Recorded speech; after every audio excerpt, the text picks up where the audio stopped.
నమస్తే welcome to Kakatiya TV health care మరి ఈ రోజు మనతో పాటు ఉన్నారు Biogreen remedies private limited chairman అలాగే సైంటిస్ట్ డాక్టర్ కృష్ణ ప్రసాద్ గారు వారిని అడిగి మరిన్ని విషయాలు తెలుసుకుందాం నమస్తే సార్ ఎలా ఉన్నారు నమస్తే గుడ్ సార్ రీసెంట్ గా గ్రాండ్ కాకతీయ హోటల్లో మీరు కొత్తగా న్యూ ప్రొడక్ట్స్ మీరు లాంచ్ చేశారు కదా మరి వాటికి సంబంధించి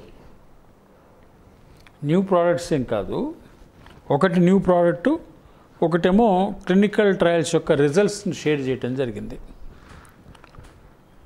అంటే వాటి రిజల్ట్ ఎలా వచ్చింది సార్ అదే మనము కరోనా గురించి సంవత్సరం నుంచి మాట్లాడుతూ ఉన్నాం నిరంతరం మనం కరోనా మీద రీసెర్చ్ కూడా చేస్తూ ఉన్నాం మన ప్రోడక్ట్స్ని అనాలిసిస్ చేయించాము national institute of pharma education and research అనే గవర్నమెంట్ ఆఫ్ ఇండియా ఇన్స్టిట్యూషన్ ద్వారా చేయించినప్పుడు మన ఆరోగ్యకరమైన కణాలకు ఎలాంటి ఇబ్బంది లేకుండా కరోనా వైరస్ కణాలని మన ముందు విన్నర్ లిక్విడ్ కానీ క్యాప్సూల్స్ కానీ అద్భుతంగా పనిచేస్తున్నాయని ల్యాబ్ లెవెల్లో ఇన్విట్రో స్టడీస్ వాళ్ళు చేసి మనకు చెప్పడం జరిగింది ఆ ఇన్విట్రో స్టడీస్ని తీసుకుని మనం క్లినికల్ ట్రయల్స్ చేయాలని ఐసీఎంఆర్ గైడ్లైన్స్ ప్రకారం ఐజీసీపీ గైడ్లైన్స్ ప్రకారం మనం government hospital Srikakulam government medical college శ్రీకాకుళంలో ఈ క్లినికల్ ట్రయల్స్ ఒక కాంట్రాక్ట్ రీసెర్చ్ ఆర్గనైజేషన్ ద్వారా చేయించడం జరిగింది ఎందుకంటే కాంట్రాక్ట్ చేసుకోవాలి వాళ్ళే నిర్వహిస్తారు ఈ క్లినికల్ ట్రయల్స్ నిర్వహించినప్పుడు మనకి 88% మంది పేషెంట్స్కి వారం రోజుల్లో ఆర్టీపీసీఆర్ నెగిటివ్ వచ్చింది కేవలం మన మందులే వాడటం వల్ల ఇంకా వేరే ఇతర మందులు ఏవీ వాడలేదు తర్వాత 12% మందికి 10 రోజుల్లో నెగిటివ్ వచ్చింది వీళ్ళందరూ సిమ్టమ్స్ వచ్చాక సిమ్టమ్స్తో హాస్పిటల్కి వచ్చాక వీళ్ళకి ఆర్టీపీసీఆర్ టెస్ట్ చేసి టెస్ట్లో పాజిటివ్ వచ్చాక మన ట్రీట్మెంట్ మొదలుపెట్టడం జరిగింది వాళ్ళందరి యొక్క కన్సెంట్ తీసుకుని క్లినికల్ ట్రయల్స్ జరిగే ఏ పద్ధతి ఉంటుందో ఆ పద్ధతిలో చేయడం జరిగింది సో 88% మంది వారమును 12% మంది 10 రోజుల్లో సంపూర్ణంగా నెగిటివ్ రావటం అంటే 100% సక్సెస్ అని మనం చెప్పుకోవాలి అంటే చాలా మందికి తగ్గిందని మీరు చెప్పారు కదా వారు ట్రీట్మెంట్ అంటే ఇంటి దగ్గర ఉండి తీసుకోవాలా లేదంటే దానికోసం సపరేట్గా ఏమైనా ఏర్పాటు చేస్తారా అక్కడ government medical college and hospital కాబట్టి అక్కడ డాక్టర్లు జనరల్ మెడిసిన్ ప్రొఫెసర్ ఆధ్వర్యంలో ఈ స్టడీస్ జరిగాయి అంటే పేషెంట్ హాస్పిటల్కి రావటం తనకి ఉన్న దగ్గు జలుబు ఇవన్నీ సిమ్టమ్స్ చెప్పిన తర్వాత హాస్పిటల్లో ఆర్టీపీసీఆర్ టెస్ట్ చేయటం అది పాజిటివ్ వచ్చాక మందులు ఇవ్వటం తర్వాత 2వ రోజు 3వ రోజు ఆ డాక్టర్తో సంప్రదించడం జరిగింది ఇందులో మన ప్రమేయం ఏమీ ఉండదు మనం కేవలం మెడిసిన్స్ ఇవ్వటము ఇన్సూరెన్స్ కట్టడము అక్కడ మనం చేయవలసిన పనులు ఉంటాయి ఫైనాన్షియల్ కమిట్మెంటు మెడిసిన్ కమిట్మెంట్ తప్ప మనం స్టడీలో పాల్గొనలేము ఇది ఎక్స్క్లూజివ్గా done by a contract research organisation okay sir అలాగే ప్రపంచం అంతా చూసుకున్నట్లయితే అలోపతి వైద్యం వైపు వెళ్తుంది కానీ కేవలం అంటే మీరు ప్రకృతి వైద్యం వెనుక వెళ్తున్నారు మరి దీనికి కారణం ఏంటి మనం ప్రకృతి వైద్యం అని మాట్లాడకూడదు ఎందుకంటే ప్రకృతి వైద్యం అనగానే రకరకాల ఇంప్రెషన్స్ వస్తాయి ప్రకృతి నుంచి మనము అలోపతి పద్ధతిలో ఏ బయోకెమికల్స్ అయితే రోగ నివారణకు ఉపయోగపడతాయో అవి ప్రకృతి నుంచి మనం సేకరించి వాటిని మందు రూపంలోకి తీసుకొస్తున్నాం ప్రకృతి వైద్యం అనగానే ముల్లంగి తినండి వంకాయ తినండి అని చెప్పినట్టుగా అవుద్ది అలా కాదు ఎందుకంటే అదొక వేరే బ్రాంచ్ మనం బయోమాలిక్యులర్ మెడిసిన్ మనం ఏంటంటే మొక్కలలో చెట్లలో ఉన్న ఔషధ గుణాలను గుర్తించి ఆ ఔషధాలను అక్కడి నుంచి సేకరించి ఆ సేకరించిన ఔషధాలని మందు రూపంలోకి తీసుకొస్తున్నాం అలాగే బయోగ్రీన్ రెమెడీస్లో అంటే ఏ జబ్బులకు మందులు అందుబాటులో ఉన్నాయి ప్రధానంగా ప్రజలు సఫర్ అవుతున్న డయాబెటీస్ బ్లడ్ ప్రెషర్ అలాగే క్యాన్సర్లకు కూడా మనం వైద్యం చేస్తాం సార్ మీ దగ్గరికి వచ్చిన పేషెంట్లకు అంటే ఎలాంటి జబ్బులకి మందులు అందుబాటులో ఉన్నాయి ఇప్పుడు మైగ్రేన్తో మొదలు పెట్టచ్చు మనం మైగ్రేన్ తర్వాత lung infections liver infections cancers తర్వాత గ్యాస్ట్రైటిస్ తర్వాత diabetic neuropathy paralysis hyper tension ఈ అన్నిటికీ మనం వైద్యం చేస్తున్నాం. అంటే ఆల్మోస్ట్ సార్, మరి కరోనా కష్టకాలంలో ఎంతోమంది చాలా కష్టాలు ఎదుర్కోవాల్సి వచ్చింది. అది మెడిసిన్ విషయంలో కానివ్వండి, లేదంటే ఫైనాన్షియల్గా. మరి ఈ బయోగ్రీన్ రెమెడీస్ వల్ల ఎలాంటి ఉపశమనం అంటే దొరికిందంటారు? ఒకటి, అతి తక్కువ ధరతో వైద్యం చేయటం జరిగింది. వారం రోజుల నుంచి 10 రోజుల్లో వైద్యం చేయటం జరిగింది. తమ ఇళ్లల్లోనే ఉంటూ వైద్యం చేసుకునే వాళ్ళు కొన్ని వేల మంది ఉన్నారు. అతి తక్కువ ఖర్చు, దాదాపు 7,000 రూపాయల్లో వైద్యం కంప్లీట్ అయింది చాలామందికి. కొంతమందికి ఏమన్నా 1,000 రూపాయలు ఎక్కువ అయితే అయి ఉండొచ్చు. 5 నుంచి 7,000 8,000లో వైద్యం అయిపోయింది. సో ఆర్థిక కష్టాలు ఏవైతే లక్షల రూపాయలు ఖర్చు అయ్యాయో చాలా చోట్ల చాలామందికి, అవి ఇక్కడ కాలేదు. అంటే ఈ మందులు అంటే కరోనా వైరస్కు ఎలా అడ్డుకట్ట వేశాయంటారు? అంటే ఎలా పనిచేశాయి? ఈ వైరస్కి బ్రేక్ చేయాలి. వైరస్ని బ్రేక్ చేయాలంటే వైరస్లో ఉండే ప్రోటీన్స్ని డైజెస్ట్ చేసుకోవాలి. బయోగ్రీన్ ఉత్పత్తి చేసిన మందుల్లో ఒక మందేమో వైరస్ మన శరీరంలోకి రాగానే అది వెంటనే విడిపోవటానికి, దాన్ని హోల్డ్ చేసే లిపిడ్ ప్రోటీన్ నుంచి వైరస్ విడిపోవటానికి దోహదపడే మందు కఫ్నెల్. ఆ తర్వాత ఈ వైరస్ రెప్లికేట్ అయ్యి శరీరం అంతా శరీరంలో వచ్చే యాంజియోటెన్సిన్ కన్వర్టింగ్ ఎంజైమ్ ప్రొడక్షన్ని నిరోధించే ఒక మందు ఫ్రీ మైండ్ మెడ మీద రాసుకోవటం. ఈ 2 ఎక్స్టర్నల్ అప్లికేషన్స్. ఆ తర్వాత మన విన్నర్ క్యాప్సూల్స్ కానీ విన్నర్ లిక్విడ్ కానీ ఈ వైరస్లో ఉండే 46 ప్రోటీన్స్ని బంధించి మన శరీరంలో నుంచి బయటికి తొలగించడం జరిగింది. వైరస్ ప్రోటీన్ని బంధించడం జరిగింది అని అంటే వైరస్ని నిర్మూలించడం జరిగింది. ప్రధానంగా కరోనా వైరస్ రావడానికి గల కారణాలు ఏంటి? దాన్ని మనం ఎలా అరికట్టవచ్చు? అంటే రావడానికి కారణాలు ఏంటి అనేది మనం మాట్లాడే అంశం కాదమ్మా. ఎందుకంటే ఇది ప్రపంచవ్యాప్తంగా వచ్చిన జబ్బు. దీనికి చైనా కారణమా, అమెరికా కారణమా, ఎవరి కారణం అనే అంశం మనం మాట్లాడకూడదు. ఇది మన విదేశాంగ శాఖ మాట్లాడాల్సిన అంశం. భారతదేశ విదేశాంగ శాఖ మాట్లాడాల్సిన అంశం. ప్రపంచ ఆరోగ్య సంస్థ నివేదిక సమర్పించాల్సిన అంశం. మనం సైంటిఫిక్ ఆర్గనైజేషన్గా శాస్త్ర సాంకేతిక పరిజ్ఞానంతో ఈ వ్యాధి వచ్చింది, దీన్ని ఎట్లా అరికట్టగలం, దీన్ని అరికట్టడానికి మనం ఏం చేయగలం అనే అంశాన్ని మనం పరిశోధించాలి. మనం పలు దేశాల్లో జరిగిన ఎన్నో శాస్త్రీయ అవగాహనల్ని, శాస్త్రీయ పరిశోధనల్ని దృష్టిలో పెట్టుకుని మనం మందు రూపొందించడం జరిగింది. తర్వాత ఈ మందుని అనలైజ్ చేయటం జరిగింది. ఇది హానికరము కాని ఆహార దినుసుల నుంచి చేసిన మందు. మనం చేసే భోజనం చేసే ఆహార దినుసుల్లో నుంచి, చెట్లు మొక్కల్లో నుంచి సేకరించిన కెమికల్స్ని తయారు చేసి మందు తయారు చేయడం జరిగింది. ఈ మందు హానికరం కాకపోవటం, సెల్ వయబిలిటీ టెస్ట్లో కూడా ఇది 120% సెల్ వయబుల్ అని చెప్పి రావటం. తర్వాత మరి సెల్ వయబుల్ ఉన్న మందు కరోనా మీద ఎలా విజృంభిస్తుంది అనేది పరిశోధిస్తే 46 ప్రోటీన్స్ని ఇది బైండ్ చేసి కరోనాని మన శరీరం నుంచి తొలగించడం జరిగింది అనేది శాస్త్ర సాంకేతిక పరిజ్ఞానంలో పరిశోధనలో తేలిన అంశం. అలాగే ఇప్పుడు ఈ కరోనా టైంలో రోగనిరోధక శక్తిని పెంపొందించుకోవడం అనేది చాలా అవసరం. మరి బయోగ్రీన్ రెమెడీస్లో దీనికి సంబంధించి ఏమైనా మందులు ఉన్నాయా? మనం డే 1 నుంచి కూడాను రోగనిరోధక శక్తి పెంపుదల మీదే మనం దృష్టి పెట్టాం. మనం కరోనా ఫస్ట్ వేవ్లో బ్లిస్ పౌడర్ ఇచ్చాం, పెరుగులో కలుపుకుని తినమని. పెరుగులో కలుపుకుని తింటే రోగనిరోధక శక్తి పెరుగుతుంది. ఈ సెకండ్ వేవ్ వచ్చిన తర్వాత థర్డ్ వేవ్ అని, పిల్లలని చాలా థర్డ్ వేవ్లో తీవ్రంగా ఉంటుందని అన్నప్పుడు రోగనిరోధక శక్తి పెంచుకోవటం మీదే మనం దృష్టి పెట్టి బ్లిస్ బిస్కెట్ల రూపంలో తీసుకొచ్చాం. సో దట్ ఈజీగా ఉంటుంది, రోజు 2 తినేయడానికి ఎవరికి ఇబ్బంది ఉండదు అనే ఉద్దేశంతో చేసాము. అదే మీరు చెప్పిన గ్రాండ్ కాకతీయలో మనం లాంచ్ చేసిన ప్రోడక్ట్ బ్లిస్ బిస్కెట్స్. అంటే ఇంత లిమిట్లో తీసుకోవాలని ఏమన్నా ఉంటుందా సార్? మనం ఇష్టమైనట్టుగా తీసుకోవచ్చా? 2-3 బిస్కెట్లు తింటే చాలు. మనకి ఈ ప్రొడక్ట్స్ అన్ని ఎక్కడ దొరుకుతాయి? ఆన్లైన్లో మన కాల్ సెంటర్కి ఫోన్ చేస్తే మన వాళ్ళు కొరియర్ చేస్తారు. ఈ మధ్య అంతా కొరియర్ వ్యవస్థ, ఆన్లైన్ వ్యవస్థ వచ్చేసిన తర్వాత సరఫరాలు చాలా తేలికైపోయినాయి. ఒకప్పుడు ఏంటంటే డిస్ట్రిబ్యూషన్ నెట్వర్క్కి ప్రతి షాపులో ఉండాల్సి వచ్చేది. ఇప్పుడు అక్కర్లేదు, ఒక టెలిఫోన్ చేతిలో ఉంటే ఇంటికి మెడిసిన్ వచ్చేస్తుంది. అంటే ఏ ఏజ్ వాళ్ళైనా తీసుకోవచ్చా, లేదంటే వీళ్ళు మాత్రమే ఏ తీసుకోవాలి? ఏజ్ వాళ్ళైనా తీసుకోవచ్చు. పిల్లలకు సంబంధించి కూడా ఏదైనా లాంచ్ చేసి పిల్లలకే ఇది ఈ బిస్కెట్స్ పిల్లలు దృష్టిలో పెట్టుకుని చేసింది. పిల్లలు పెద్దలు అందరూ తినొచ్చు. ఓకే.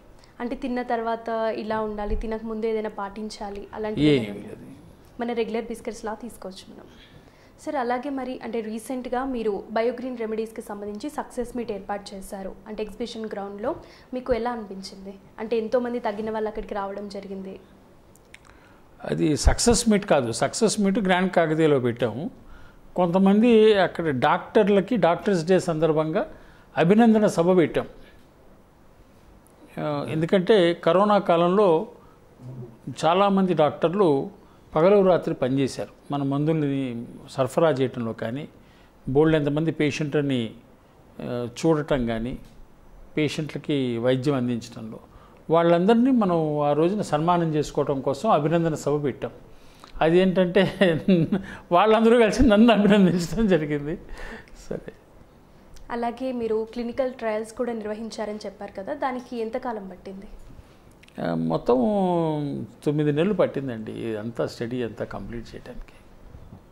అలాగే ఇప్పుడు ఫర్దర్గా థర్డ్ వేవ్ కూడా స్టార్ట్ అవుతుందని అంటున్నారు. ఎంతవరకు అయిందో కూడా అంటే న్యూస్లో రెగ్యులర్గా చూస్తూ ఉన్నారు.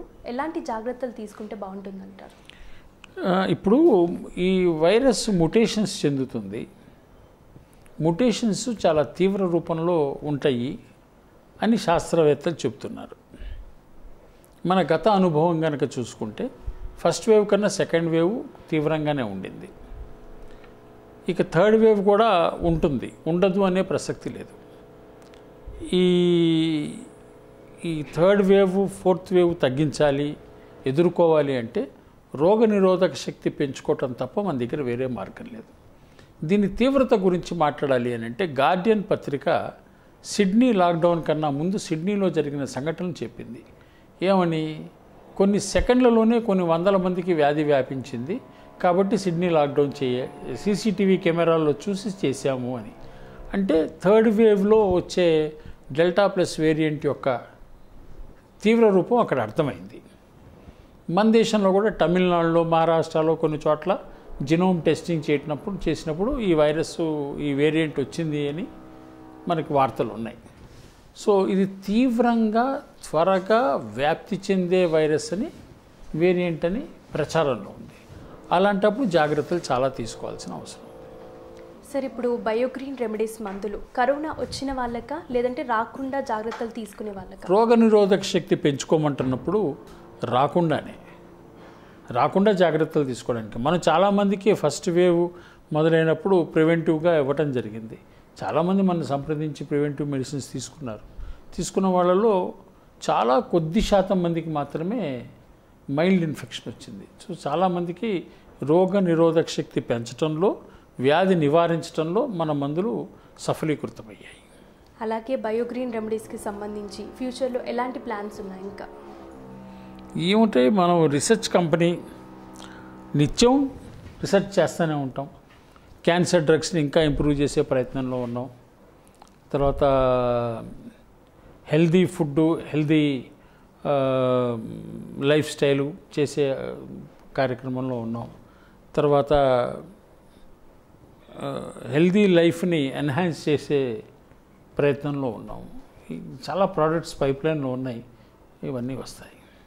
కొద్ది మందిలో కరోనా అంటే తగ్గిన తర్వాత కూడా మళ్ళీ వస్తూ ఉంది. సో అటువంటి వారికి కూడా ట్రీట్మెంట్ దొరుకుతుందా? చేసాం. మనం 2 సార్లు కరోనా వచ్చిన వాళ్ళని కూడా ట్రీట్ చేసాం. కేవలం మన మందులతోనే ట్రీట్ చేయడం జరిగింది. అంటే ఆల్రెడీ ట్రీట్మెంట్ తీసుకున్న వాళ్ళకి కూడా వస్తుంది కదా సార్? అంటే బయోగ్రీన్ కాకుండా బయట కూడా అది తీసుకున్నా మన మందులతో నయం చేయొచ్చు. అంటే ఆల్రెడీ వేరే వాడిన కూడా మళ్ళీ ఇది చేయొచ్చు. అంటే ఎలాంటి సైడ్ ఎఫెక్ట్స్ అలాంటివి ఏమన్నా? అంటే మనకి ఇక్కడ మీరు గమనించాల్సిన అంశం ఏంటంటే, స్టెరాయిడ్స్ ఎక్కువగా ఇస్తే బ్లాక్ ఫంగస్, వైట్ ఫంగస్ వచ్చింది. స్టెరాయిడ్స్ ఇవ్వకుండా ఉంటే షార్ట్నెస్ ఆఫ్ బ్రెత్ తగ్గలేదు. తర్వాత యాంటీవైరల్ డ్రగ్స్ని ఇచ్చినప్పుడు కూడా ఇన్ఫెక్షన్ త్వరితగతిన తగ్గలేదు. కాబట్టి 20 రోజులు 25 రోజులు కొంతమందికి పట్టింది. వాళ్ళందరికీ ఈ ఫంగల్ ఇన్ఫెక్షన్స్ వచ్చాయి. షుగర్ లెవెల్స్ బాగా పెరిగాయి. మన మందులు వాడిన వాళ్ళలో ఒక్కరికి కూడా ఎలాంటి ఫంగస్ ఇన్ఫెక్షన్ కానీ రాలేదు. ఎందుకని రాలేదనంటే మనది ఎక్కడా కూడాను షుగర్ పెంచే విధంగా కానీ స్టెరాయిడికల్ ఎఫెక్ట్ కానీ లేని మందు, ఎలాంటి కెమికల్స్ టాక్సిన్స్ లేకపోవటం వల్ల 100% మనం సక్సెస్ అయ్యాం ప్రివెన్షన్లో కానీ క్యూరేటివ్లో కానీ. ఇప్పుడు వేరే మందులు వాడినా మళ్ళీ వచ్చినా మనం నయం చేయగలమనే నమ్మకం ఉంది. మనం కొన్ని ఫంగస్ కేసెస్ కూడా మనం డీల్ చేసాం. వైట్ ఫంగస్, బ్లాక్ ఫంగస్ కూడా చేసాం. అలాగే ఇప్పుడు థర్డ్ వేవ్ మొత్తం కూడా పిల్లలపై ప్రభావం చూపుతుందని అంటూ ఉన్నారు. సో దీనికి సంబంధించి మీ దగ్గర ఎలాంటి మందులు అందుబాటులో ఉన్నాయి? బిస్కెట్స్, ఓన్లీ బిస్కెట్స్ పిల్లలకి దృష్టిలో పెట్టుకుని తయారు చేసాం బిస్కెట్స్. తర్వాత విన్నర్ని లిక్విడ్ రూపంలో పిల్లలకి తాగించేస్తే ఇన్ఫెక్షన్ రాకుండా కాపాడవచ్చు. వచ్చినా నయం చేయొచ్చు. వచ్చిన తర్వాత కూడా మీ దగ్గర ట్రీట్మెంట్ ఉందా? నయం చేయొచ్చు. అలాగే ఇప్పుడు థర్డ్ వేవ్ పిల్లలకి రాకుండా ఎలాంటి జాగ్రత్తలు తీసుకోవాలి? ఇప్పుడు మనం జాగ్రత్తలు ఎన్ని చెప్పినా పిల్లల్ని బంధించేసి ఇంట్లో ఉంచినా మానసికంగా వాళ్ళు కుమిలిపోతారు. బయట తిరగమని మీరు పర్మిషన్ ఇవ్వకపోయినా వాళ్ళు తిరుగుతూ ఉంటారు. సో జాగ్రత్తలు అనేది మాస్క్ ధరించడం కానీ, శానిటైజర్ కానీ, కాస్త ఫిజికల్గా డిస్టెన్స్ మెయింటైన్ చేయడం కానీ అవసరం. ఒకళ్ళ నుంచి ఇంకొకళ్ళకి గాలి ద్వారా వస్తుంది కాబట్టి ఈ జాగ్రత్తలు తీసుకోవడం అవసరం. కానీ ఎంతవరకు ఈ జాగ్రత్తలు సఫలీకృతం అవుతాం అనేది కూడా తెలియదు. కాబట్టి వీలైనంత మంది పోషక విలువలు గల ఆహారం తీసుకుని, బ్లిస్ బిస్కెట్స్ లాంటివి తీసుకుని రోగ నిరోధక శక్తి పెంచుకుంటే వ్యాధి నివారించడానికి అవకాశం ఉంటుంది. సార్ అలాగే బయోగ్రీన్ మందులకు ప్రభుత్వ అనుమతి ఉందా? అన్ని మందులకు? అవును. సో ప్రభుత్వం ద్వారా గుర్తించబడినవేనా ఇవన్నీ? లైసెన్స్డ్. సార్ ఇప్పటి వరకు ప్రపంచవ్యాప్తంగా ప్రకృతి పరంగా ఎలాంటి మందులు రాలేదు. మొదటిసారి మీరే ప్రవేశపెట్టారు కదా, మీ ఫీలింగ్ ఎలా ఉంది? చేస్తున్నాం, చాలా సంవత్సరాల నుంచి చేస్తున్నాం. నేనే ప్రథముణ్ణి అనే భావన మంచిది కాదు. ఎందుకంటే మేము చేయటానికి కూడా కారణం, మాకన్నా ముందు కొన్ని వందల మంది శాస్త్రవేత్తలు పరిశోధనలు చేశారు. వాళ్ళ పరిశోధనలన్నింటినీ నేను క్రోడీకరించడంలో సఫలీకృతుడయ్యాను. కాబట్టి ఇదంతా నా గొప్పతనం కాదు. చాలా కొన్ని వందల మంది శాస్త్రవేత్తలు ఒక్కొక్కళ్ళు 4 అడుగులు నడిచారు. అట్లా ఒక 100 మంది 4 అడుగులు నడిస్తే 400 అడుగులు అవుద్ది. నేను 101వ వాడిని. రేసు 450 అనుకోండి, మిగిలింది నేను కంప్లీట్ చేశాను. అంటే మీరు ఇన్ని ఇయర్స్గా సేవలు అందిస్తూ వచ్చారు కదా, మరి అంటే మీకు నోబెల్ కూడా వస్తే బాగుంటుంది అని కొన్ని వాదనలు వినిపిస్తున్నాయి. దీనిపై మీ అభిప్రాయం? నేనేం అభిప్రాయం వ్యక్తపరచాల్సిన, అంటే మనం ఒక విషయం పైన కష్టపడినప్పుడు ప్రతిఫలం ఆశిస్తాం ఖచ్చితంగా. సో అలా మీకు ఏదైనా అనిపించిందా? ప్రతిఫలం అనేది ఇక్కడ ఒక వ్యాధి వస్తుంది, ప్రజల్ని బాధపెడుతుంది. ఈ వ్యాధి నుంచి ప్రజల్ని కాపాడటం ఒక శాస్త్రవేత్తగా నా ధర్మం. నేను కనిపెట్టిన మందులు సఫలంగా పనిచేయటం, దానికన్నా తృప్తి ఉంటుంది. ఇప్పుడు పేషెంట్ల కళ్ళల్లో ఆనందం అది 100 నోబెళ్లతో సమానం. ఏమంటారు? అంటే వస్తే బాగుంటుంది అనే డిమాండ్ కూడా వినిపిస్తుంది కదా, అంటే మీ ఫీలింగ్ ఏంటి? వస్తే బాగుంటుంది అనుకుంటున్నారా? నేనేమీ అనుకోవట్లేదు. అంటే మళ్ళీ చెప్తున్నా, ఒక పేషెంట్ కళ్ళల్లో ఆనందం 100 నోబెల్ బహుమతులతో సమానం. అంటే మనం ఆ పద్ధతిలోనే పనిచేయాలి. మన వల్ల సమాజానికి లాభం జరిగింది అనేది మన ఆత్మకి తృప్తినివ్వాలి. సమాజం మనల్ని గుర్తించిందా గుర్తించలేదా అని అంటే బోల్డ్ ఎంతమంది శాస్త్రవేత్తల్ని వాళ్ళు చనిపోయాక గుర్తించడం జరిగింది. బోల్డ్ ఎంతమంది శాస్త్రవేత్తలు బతికుండగా రాళ్ళు కొట్టి చంపడం జరిగింది. మన ఎవడు రాళ్ళు కొట్టట్లేదు. సో మనం అంతవరకు సంతోషించాలి. మన వల్ల సఫలం జరుగుతుంది, మన వల్ల 10 మందికి మేలు జరుగుతుంది. తర్వాత సంగతి చూద్దాం. ఓకే సార్, మరి ఈరోజు మీ వాల్యుబుల్ టైంని స్పెండ్ చేసి మన ప్రేక్షకులకు, కాకతీయ టీవీ ప్రేక్షకులకు ఎన్నో విషయాలు తెలియజేశారు. Thank you sir. Thank you.